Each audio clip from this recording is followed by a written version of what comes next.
Precisament de xocolata va la següent connexió en directe. Ens n'anem cap a la Vila Joiosa. Allà anem a conèixer el Museu del Xocolate de mà de la nostra companya Àlex Blanquer, que ja està ahí amb el micro a la mà demanant-nos pas, així que connectem amb ella. Àlex, bona vesprada. Ja tens el micro i el xocolate a la mà.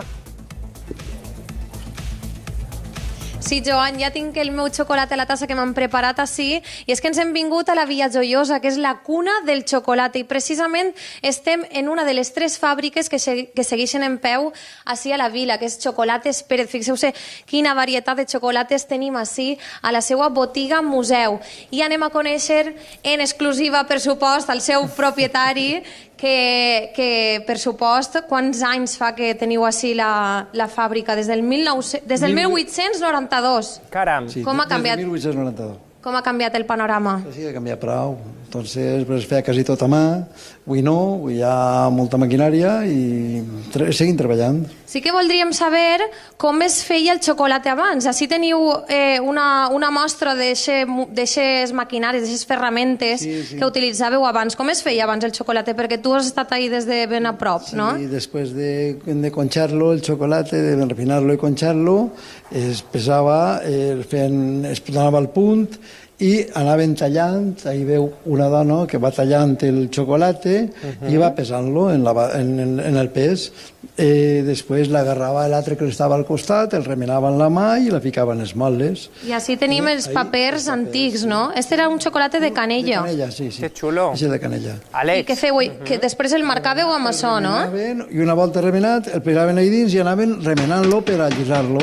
Una volta allisat el xocolate, el marcaven en el marcador agarraven el marcador i anaven marcant-lo per a que després les mares pogueren repartir-lo en els fills. Repartir les onces, sí. Es ficava, jo no ho he vist això, però es ficava en el sòtano, perquè no hi havia neveres. Nosaltres ja ho he vist dins de les neveres. Molt bé, dis-me, Joan. Àlex, la família Gaspar, d'on treia el cacau per a fer el xocolate? Que és una curiositat que tenim. La matèria prima des d'on arribava a la Vila Joiosa? Està preguntant-me, Joan, la matèria prima, el cacau, des d'on venia? Que m'ho has estat contant abans. Antiguament venia el cacau tot de Guinea, de la Guinea espanyola. Estaves obligat a comprar-lo allí perquè hi tenies que posar-lo en els papers de les envoltures, tenies que posar cacau procedente de la Guinea espanyola. Però, Gaspar, el d'Equador, Joan, el d'Equador és el més bo. Ui, sí, avui en dia és un dels millors cacaus que hi ha al món. Nosaltres tenim xocolate negre del 90% d'Equador. 90%. I, Gaspar, el que m'estaves dient abans, que és molt curiós, que molta gent sí que ho sabrà, però altra no. Com captaven a la gent abans amb el xocolate? Conta'm aquesta història. En els cromos, pels xiquets, per enganxar els xiquets en els reclam de tota la vida. La mare ens enviava a dur el xocolate a la tenda i el primer que fèiem és obrir la pastilla de xocolate. Per a què? Per a veure el cromo que tenia. Si el tenien repetit, doncs ja sabies a canviar-lo en l'escola, en el major de l'escola. Si vols canviar, doncs 4 per 1 i t'apanyes, si no, queda't en el que tens. És que era una història molt dolça, no?, la que acompanyava aquesta infància també en tot el xocolate. Vine cap ací, Gaspar, i ens expliques també com repartíeu el xocolate abans. Ahí estan en la part de la manxa, venen xocolate, això són les caixes del xocolate, i ahí estan ensenyant-lo. Que les teniu ací. Que les tenim ací. Després tinguérem un vehícul, un Ford, això la documentació d'ell, després en la guerra se'l van portar, la República. Teniu moltíssima història i este xocolate principalment on el veníeu? En la part de la Manxa, la part de Ciutat Real és amb més xocolate, amb venut nosaltres tota la vida. I seguiu encara, no? Sí, sí. Molt bé, dis-me, Joan. Àlex, veient aquestes fotos antigues, sembla de pel·lícula, el passat empresarial d'esta família. Continuen fent xocolate? Podem tastar el que fan ara?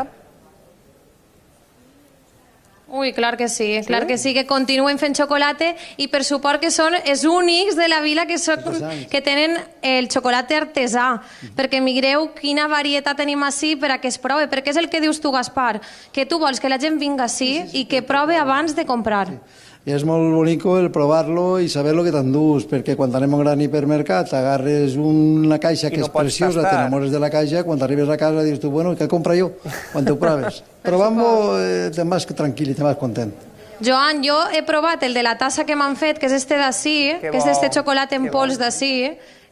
Este en pols, que és este. I així, el Pues- grandot també. I tu, Gaspar, quin és el teu preferit, com a xocolater de tota la vida? El 90% de cacau. A part de que soc diabètic i tinc algo de sucre, el 90% es deixa un sabor extraordinari i entonces el mateix cacau fa per a que no es llame més el prendre més xocolata. En una onceta t'és prou. Boníssim, els sí. més xocolates t'enganxen i dius, darrere deixa una miqueta més, una miqueta més, una miqueta més. Quan te dones compte t'has fotut I ara, Gaspar, que és hora de berenar, nosaltres, Joan, anem a quedar-nos així provant tota la varietat esta que tenim així en Xocolates Pérez i començarem per a veure, per este mateix, vinga. Això 70%.